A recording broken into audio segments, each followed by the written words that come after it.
네, 자 떠나볼까요를 사랑해 주시는 전국의 시청자 여러분, 이 우리 한용운 선생님에 대해서 알면 알수록 더욱더 궁금증이 많이 발생이 됩니다. 오늘도 그 궁금증을 풀어주실 우리 법진 거사님 그리고 만풍 선생님 자기소개 부탁하도록 하겠습니다. 네, 시청자 여러분 반갑습니다. 우리 한용운 선생님과 관련되어 있는 시무장을 지금 소개하는 시간을 갖다 보니까 우리 한용운 선생님과 관련된 일대기에 대해서 우리가 훑어보는 그런 시간을 하고 있습니다. 자, 지난까지는 우리 한용운 선생님께서 백담사로 1905년 출가하셔가지고 제일 먼저 공부했던 대장경에 얽힌 이야기를 한번 해봤습니다. 네, 네. 또 같이 또 해야 될 분이 또 옆에 계시죠. 네, 자기 소개해 주십시오. 예, 안녕하세요. 예, 만풍 정병호입니다. 예, 지난 시간에 이어서 계속해서 우리 그 법진 거사님이 설명하시는 만해 한용운 선생님에 대해서 좀 더 배워보도록 하겠습니다. 네, 예, 계속 진행해 주시죠. 예. 네, 네. 우리 1905년에 우리 네. 한용운 선생님께서 백담사를 출가할 때 거의 서성이었던 연곡 스님이라고 있었습니다. 네. 연곡 스님은 한용운이 출가하고 나서 2권의 책을 내려줍니다. 네. 이 2권의 책이 우리 한용운의 앞으로의 일대기에 엄청난 영향을 줍니다. 그렇구나. 하여튼 2권의 책 중에서 네. 제일 먼저 책을 볼 수 있는 게 영환지락이라는 책이 있습니다. 영환지락. 그 지난 시간에 예. 제가 이게 막판에 소개했던 이 책자입니까? 예, 맞습니다. 네, 예. 예. 영환지락. 예, 영환지락 이 청나라에 네. 세계여라는 사람이 지은 책인데 네. 예, 1850년대 지었습니다. 네. 그 이제 이 책을 누가 도입하냐면은 조선 말에 있던 우리나라의 계합파 중에서 한 사람인 오갱석이라고 혹시 들어보셨죠? 오갱석이가 예. 이 책을 청나라에서 가져와서 우리나라에 이 책을? 유포합니다. 역관이었던 예, 역관이죠. 예, 오갱석이라는 역관이. 오경숙이라는 여관이. 예. 네, 예. 그때 당시에 우리나라의 어떤 세계적인 지리관이라는 것이 네. 우리 옆에 있는 중국, 일본 정도 알고 있는 책인데 네, 예. 이때 당시 1850년대 청나라에서는 드디어 세계를 알게 됩니다. 이 책에서는 아프리카, 아메리카, 소위 말해서 6대양에 대한 5대양에 대한 네. 아주 자세한 설명이 나와 있습니다. 네. 그래서 한용운 선생님이 이 책을 보고 야, 이 세계가 이렇게 넓은 곳이구나. 네. 나도 세계 여행을 한번 해봐야 되겠네. 이렇게 이제 관심을 먹고 요 책의 영향으로 나중에 또 요 다음 책 소개하고 말씀드린 우리 한용운 선생님께서 세계 여행을 출발하게 됩니다. 그러면 이 책을 또 보신다는 예, 겁니까? 예. 그 다음에 이제 놓은 책이 예. 이 책은 정말 대단한 책입니다. 자, 네. 그러면 이 책의 이름이 엄빙실문집이라는 책이에요. 네. 엄빙실문집 책인데, 어. 자, 이 책에는 우리 아주 파격적인 내용이 나옵니다. 오. 이 책에는 이제 언제면 양계초라는 사람이 1902년에 만든 책이에요. 자, 여기서 우리 만풍 선생님 또 역사 전문가니까 제가 한번 여쭤볼게요. 자, 옛날에 왕조라는 것이 어떤 왕조일까요? 대중으로 구성된 왕조일까요? 안 그러면 하나의 집안으로 이루어져 있을까요? 예, 왕조하게 되면 하나의 집안이죠. 이제 가문이죠, 가문. 예. 그렇죠. 예. 예를 들면 우리 조선은 전주 이시란, 예. 그래서 한 가문이 무너지면은 나라가 무너지는 거 아니겠습니까, 그죠? 그렇죠. 예, 그래서 예. 대표적으로 왕조가 무너지죠. 예. 그 대표적으로 우리 왕조가 살리기 위해서 우리 전쟁에서 어주까지 피난 간 왕이 또 하나 있었죠. 예. 14대 왕이었던 선조였죠, 선조. 그렇습니까? 그때 피난 간 이야기를 조금 보충 설명 좀 부탁드릴까요? 예. 1592년에 이제 임진왜란이 일어나게 돼서 그 임진왜란이 일어나서 이제 왜구들이 부산 동래를 상륙을 해가지고 충주 당금대 수원선까지 이렇게 점령을 해서 이제 왜구들이 한양을 올라오고 있는데 이제 먼저 우주로 몽진을 가셨죠. 그런데 몽진 가신 거에 대해서 뭐 여러 가지 뭐 이야기들이 많이 있는데 그 당시에는 왕이 그 옥체를 보존해야 되기 때문에 그 안전한 왕이 없어진다는 것은 나라가 없어진다는 거나 마찬가지이기 때문에 백성들은 그대로 두고 이제 그 우주로 그 자리를 떠났던 거죠. 예. 네. 그렇습니다. 예, 그 뭐 하여튼간에 저 옛날에 왕조란 것은 한 사람의 한 집안의 나라였다 이렇게 보시면 되겠죠. 이 책에서는 어떻게 이야기하냐면은 이제는 한 집안의 나라가 아니고 백성의 공동된 나라다 이렇게 주장하고 있어요. 그냥 그러면 그때 왕조 시대가 있던 그 시대에서 받아든 그 우리 백성들은 상당히 충격적인 나라였죠. 그렇죠? 예. 그런데 이런 책을 보고 우리 한용운 선생님께서는 아주 어떤 세계에 대해서 눈을 뜨게 되고 새로운 왕조 시대가 아닌 이 그때 당시 구한말의 이 어려운 시기는 다 각자 개인의 역량을 통해서 이 나라를 구할 수 있다. 그래서 개인의 역량이 중요하다는 그런 생각을 가지게 됩니다. 그래서 이 책 두 권이 우리 한용운 선생님이 살아가는데 아주 중요한 역할을 하게 됩니다. 자, 그래서 이제 우리 한용운 선생님은 제일 먼저 봤던 그 책에 용환지락이라는 책을 읽고 드디어 세상을 출발해서 세계 여행을 한번 떠나보자 해서 1907년에 드디어 세계 여행을 떠납니다. 제일 먼저 어디를 가냐 하면은 저 원산에서 배를 타고 블라디보스톡을 가게 됩니다. 블라디보스톡. 네. 자, 블라디보스톡 가서 그때 당시 블라디보스톡은 우리 어디냐면 우리 독립 활동을 하던 그 근거지가 되기도 하고 독립운동가들이 많이 활동했어요. 그래서 보니까 이 사람들이 아주 남루한 행색의 성복을 입고 오는 한용운 선생님을 보고 이게 밀정이 아니냐 이래가지고 감금을 하게 됩니다.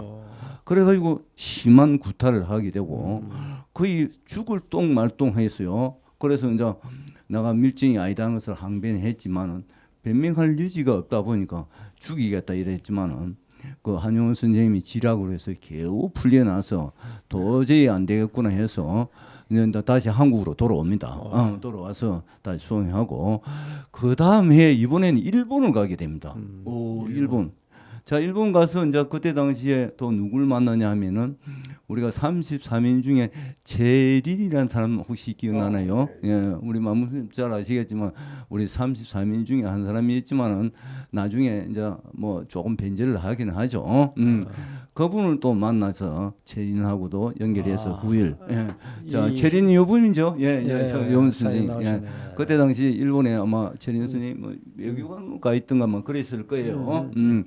그래서 이분하고 만나서 그 인연으로 난주 좀 더 지나가면 1919년대 우리 3.1 운동을 할 때 민족 대표를 올리기 위해서 서로 연결해서 독립운동을 하는데 기초가 되기도 하죠. 자, 그래서 이제 우리 한용운 선생님 일본에서 봤을 때 뭔 생각을 했냐면은 그 가지고 있는 사람들이 일본은 뭔가 세상이 좀 빨리 돌아가고 또 특히나 청량 기술을 많이 배우더라는 이야기죠. 그때 당시 한국에 그 동양 척지 회사라는 게 생기죠. 왜냐하면 청량 기구를 동원해가지고 우리 무식한 한국 사람들한테 예를 들면 3,000평이다 이게요. 청량 뭐 할 줄 모르니까 2,500평 해가지고 매년 지나서 야 2,500평이 세금 내는 게 아니고 왜 3,000평 중에 500평을 너가 무단으로 점유하고 있느냐. 이러고 마구 세금을 물려내고 우리 한국 사람들 속수무책으로 당할 수밖에 없는 그런 시대였어요. 그래서 우리 한용운 선생님은 일본에서 뭘 하냐면 청량 기술을 배우고 옵니다. 그래서 기국에서 우리 서울에다가 청량 기술 사무소로까지 생깁니다.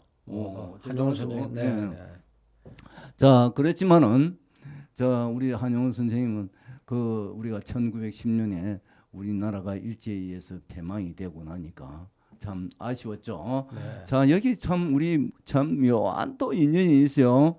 우리 한용운 선생님 우리 생년월일이 몇 년이냐면 1879년 8월 29일생이에요. 자, 8월 29일이 뭐 어느 날이죠? 우리가 일제에 의해서 패맹한 날이 8월 29일인 거. 자기 생일하고 기모하게 맞다고 뭐 후일에 뭐 그런 이야기를 하고 있어요. 그래서 쓸쓸한 마음을 가지고 자, 어디로 가냐면은 만주로 떠납니다. 또. 자, 만주를 떠났는데 만주에서도 역시 큰 봉변을 당합니다. 뭐 당하냐면은 우리 독립군촌으로 이제 이 한번 둘러보기 위해서 독립군촌을 방문하는데 혼자서 이 어리석어 가니까 이것도 마찬가지로 밀정이 아니냐 해서 우리 독립군으로 활동하던 청년선이 총을 3방을 쏩니다. 총을 3방을 쏘고 맞아 쓰러집니다. 죽었어요. 자기 의식을 다 잃었어요. 뒤에 있는 다 잃었는데, 죽는데 어느 날 다 죽어가는데 꿈속에서 간센보살이 나타나기 시작합니다. 자, 간센보살 어떻게 생기냐면 뭐 여러분 잘 아시겠지만은 간센보살이 탁 꿈에서 나타나고. 그래서 이렇게 예, 맞습니다. 간센보살. 예. 이런 보살이 야, 뭐 하고 있느냐? 정신 차리라 이렇게 이야기합니다. 네. 그래서 눈을 떠서 엉금 기다시피 마을을 찾아갑니다. 그 마을에서 이제 그 응급 치료를 받고 그 밑에 있는 우리 저 한인촌을 찾아서 이제 주변 도움을 받았겠죠. 받아가서 이제 그 마취도 없이 그 처음에서 그 마취에 수술해서 총탄을 꺼내죠. 그럴 때 같이 있었던 사람이 누구였냐면 독립운동을 하던 김동삼이라는 사람이 같이 있었어요. 김동삼 나중에 이제 우리 시무장에서 우리 김동삼 그 독립유공자가 서대문 행무소에서 이제 순국을 하게 됩니다만은 그 누구나 한번 시체를 찾아가지 않을 때 우리 만해 선생께서는 그 시체를 찾아와서 자기 시무장에서 5일장을 치르는 나중에 그런 일을 하는 그 시무장 하는 우리 하던 김동선 선생은 그 마취도 없이 아픈 기억도 없이 총탄을 꺼내는 장면을 보고 할불이다 이렇게 이야기하죠. 살아있는 부처다 이야기하죠. 그래서 이제 그 뒤에 우리 다른 시인들이 그때를 해상해서 좋은 시를 냈죠.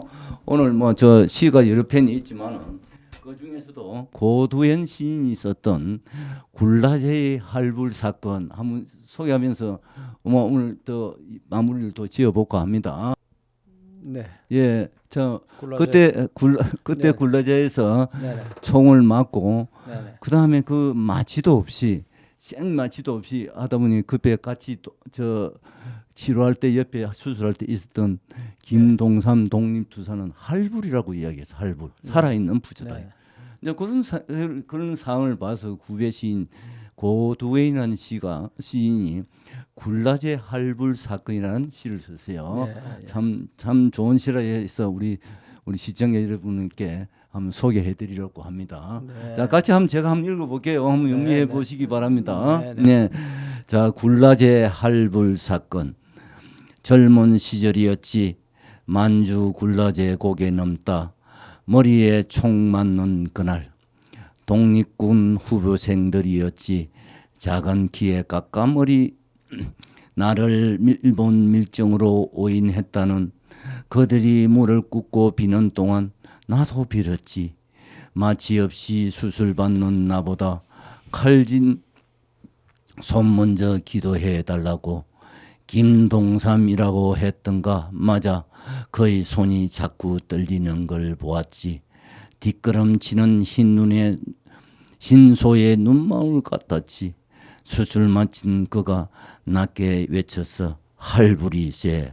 그러나 그 후 나는 평생 고개를 흔드는 채머리로 살아야 했지. 서대문 행무소에서 그가 죽는 날 북정곡에 넘어 싣고 와서는 내 방에 모시고 일정을 치렀지. 일생에 딱 한 번 그때 울었어. 그는 59, 나는 58. 강복 8년 전이었지. 지금 생각하니 죽어서 더 오래 산 그가 진짜 할불이었지. 고개가 흔들릴 때마다 한 땀씩 그가 내 머리에 새겨놓은 만주의 햇살이 그립기도 해. 그땐 젊어서 마치 없어도 세상 견딜만 했었지. 하루하루가 할부리였지.